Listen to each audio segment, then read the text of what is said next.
the beginning of the COVID crisis, there was a lot written about the danger to the food system, the food system supply chain, and they were very scary sounding. A lot of that has not played out to be as damaging as might have been originally anticipated, and that's a good thing.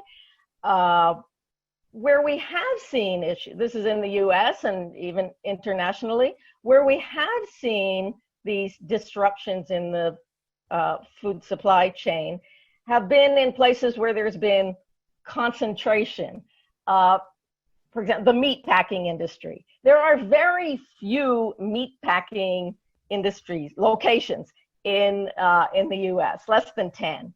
So because that's so highly concentrated, that's been one place that has been vulnerable. We've seen vulnerability in food banks, getting enough food because the supply chain that feeds the retail sector is different than the supply chain that feeds the service sector, and the service sector supply chain, as we've seen all the dumping milk, has been disrupted, so that food banks, which normally receive from the retail sector, haven't been getting as much. So that's another place where we've seen these sort of non-redundancies in supply chains, is where we've seen disruption in the food system.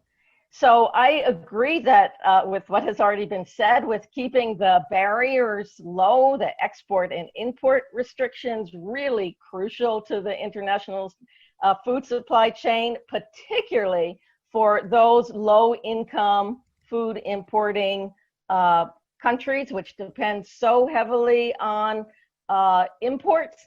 There might be a conversation to be had about whether they should be so dependent, and whether there is some benefit to getting some more redundancy into their supply chain, so we don't see food price spikes like we saw in 2008 and 2011.